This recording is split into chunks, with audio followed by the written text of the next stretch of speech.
Kaya diri sa Malaybalay, tibuok syudad, naa na sa mga 16,500 plus ang senior. Dahil alas sa kasayuran sa senior, upat na gobyerno ang makatabang kaninyo. Una, ang barangay, din mo yung basic level kay sa panggobyerno, syudad sa Malaybalay, then provinces Bukidnon, national government. Muna usahay nimbo, kaya na ay ayuda ikan sa national government, na ayuda sa probinsya, na sa syudad, sa barangay. So, usahay, ang barangay, di bigyan na mahatag ako, kita may naman ang ilahang annual budget na rin, aras unos 3 million na rin sila. Annual budget ninyo.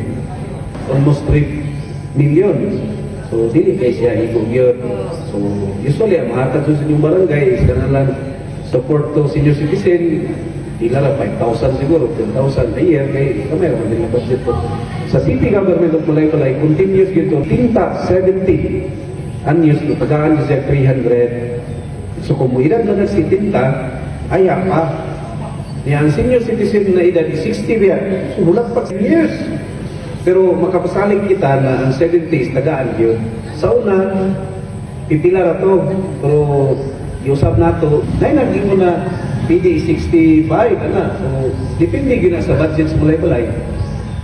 Depende kay, ang 70 years old pataas, nasa mga 6,500.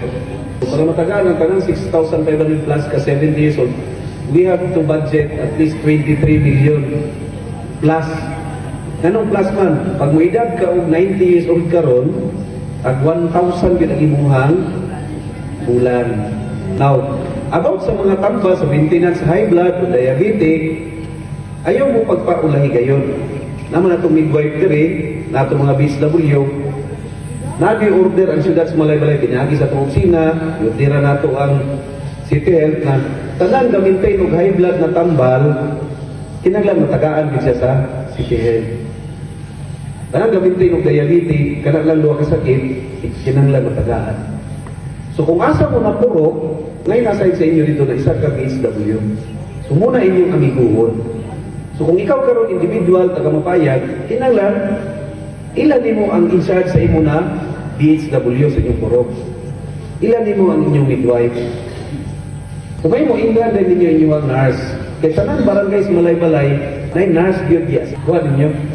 Ang kwarta na ito, nagkakasun sa barangay sa syudad, gikan magyapon na sa itong mga buwis.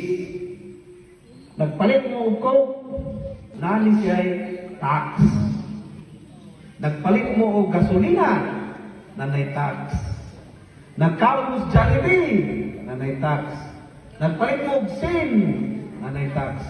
Nagpalit mo og simento, kabilya, lamisa, bangko, panty o bra, brief, nanay tax. Nanay tax. Tigo mo na, tigo kanon sa Pilipinas. Ano kuha ninyo? Tigo mo na. Tanan dayon mga mag-import og sakyanan. Tanan mag-import og mga pagkaon. Gikan sa ikasod. Nagigitaw customs tax or tariff. Gumod yan mo na. Tanan income sa mga negosyo sa Pilipinas. Landbank, mga mining nato. Ang income, tigo mo yan mo. Tibok Pilipinas, wala mo kabuluan na. Wala nag-explain nuli di Castro. Oh, tigo mo na. Grabe na, dako kaya na kwarta. Bahinon nagkaduha. 60% na ibilin dito sa national government. Munang gasto ni Presidente, Vice President, Senador, mga congressman, o mga Department of Health, Army, Police, Fireman, Navy, Coast Guard, Teacher, national government. Ilan ang gasto nito? Apil na ito ng mga development sa tipong Pilipinas, mga flood control, mga dalan, tulay, mga dagko ang mga infrastructure. 60% na. Sweldos police, sweldos army. Ang 40% po na ibahin-bahinon sa probinsya, syudad, munisipyo o barangay. Unang 3 mil na ilagi, kung mayroon barangay. Kung tibok Pilipinas, kabalo mo pila ka barangay dire. Tibok kason, 43,000. Pila ka munisipyo? 1,400 plus. Pila ka syudad? 159. Isa na ang Malaybalay o Valencia. Munang dako-dako sa balay-balay. Tibok Pilipinas, 82-81 ka probinsya. Muna ang mga. So katong ingon mo na pensyon, gikan to dito sa nasyonal. Muna usay di mo gaya isa ka tao, may madawatan di sa nasyonal, ay doon to province, mo kabalo na may madawatan sa city. Kunya ang kriteria, anong sila raman? Grabe kalaw ang mga panginahanglan. Una, dili retirado sa gobyerno. Kaduha, walay anak na profesional. Muna gitawag nga, puris among dapur. Kato itong may anak, dati man. Ha? Nakipuyo lang sa parinti. Ganong gituyo ko na, nakatog yung pinakawalang-wala niyo. Tungod, kay ang kwartas Pilipinas na may raman. Basaw ni mong balaw na? Basaw ni mong senior citizen law? Tanan, mag-60 ba to? Mag-70? Tagaan ang pensyon. Ang lamni kayo. Ha? Tanan! Tagaan ang pensyon. So, subject sa availability. Gamay rin ito. Ganun gamay na kay kwartas Pilipinas na yun. Gamay naman itong economic activity. Wala kay negosyo. Kabantay ba mo na factory dali sa Pilipinas na ako? Wala man. Bisag kaning suga, bisag kaning tarpulin. Dito naghihingos China. Tanaw rin yung mga sapatos ni kana. Nay, tanaw na. Anak gihimo. Naman ay may kanyang sapatos, gihimo Vietnam. Oh. Tanan ligid gadagan-dagan sa Pilipinas, ha? Sakay na ba mong sakinan? Basta napay wala. Nakasakay na. Tanan ligid sa Pilipinas. Gihimo sa ubang naso. Thailand, Indonesia. Namang nili mo na sa Pilipinas ngayon. Naulahin na ta. Dili ka maghimo ligid. Namang tayo rubber. Ang proseso, wala kasi ba? Sikreto na nila. Yung muawat na, ay disbalancing. Kung sila maghimo, kung ligid, bukas tulang kung 1,000. Naman sila yung technology. Kung kita kayo magsugod ng himo, bukas ng prismi. Sao na rin mo? Unang ako dari duga na yan. Duga rasa, kahoy. Tigo mo, ganang bahok dito kayo. Bahok kayo. Ipadala na dito sa Jinsan, i-process na, ipadala ko sa laing naso, imo nagligid, balik na sa tunga. Ako baluan na. Kanang bangko din yung limuran. Kabalong mo ang nagigan? Gikan sa krudo. Gikan sa krudo ni. Plastik. Nabalay kamoy na katulog. Plastik na mga tao naggan. Ang rubber, gikan sa rubber na kahoy. Natulog ba? Ang raw product kami, gikan na siya sa krudo. Wala kayo krudo sa Pilipinas. Tubig, agad kayo, gawas-gawas. Pag magulan kayo, wala kong gaya dito sa ubos. Lubi, agad po lubi. Wala ka kasujok. Wala ka kasujok ba?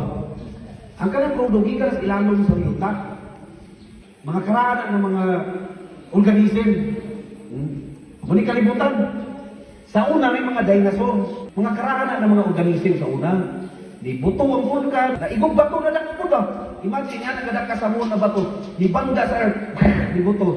Katong mga karaan organism, dili pa to tao, pero living organism, nalupong. Dito sa ilalong sa yuta. For millions of years, nalupong kung nadugta. Nadugta ba? Nahimong fossil fuel. Unang gabangagan. Pagbangag, masuyong unang gamantika. Itong. Unang itawag krudo. Fossil fuel. I-process na na.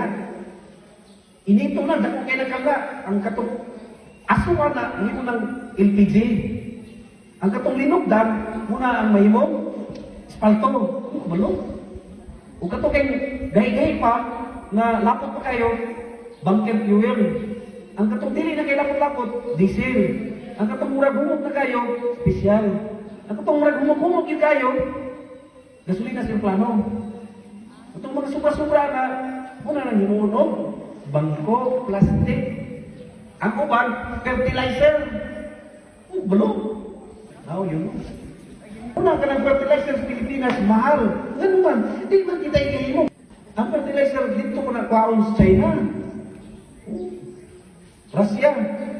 Kinagaman nilang krudo dito. Dito sa Pilipinas, wala may krudo. Wala mo punta nagbangag. Kung ito nag-inugan ng West Philippine Sea, nung dagat ra, kaya nagtuo sila na bangag na diya, magbugwak tong mga itong na lapot kayo.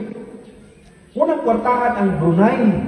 Brunei, gamay kayo, dako pa Mindanao, so dito silang dagat. Nagbangag sila. Nakakuha sila dito krudo. I-process nila, ibaligya din nila sa Pilipinas. Kung libre tayo magkasulina mong Ciel, naghatag ka kwarta dito sa hari. Sultan sa Brunei. Kita, kung saan ito ibaligya sila dito? Saging, pinya, avocado. Mauna. Muna ang tinuod yun na sistema na usahay, wala ma-explain sa ordinaryo na Pilipino.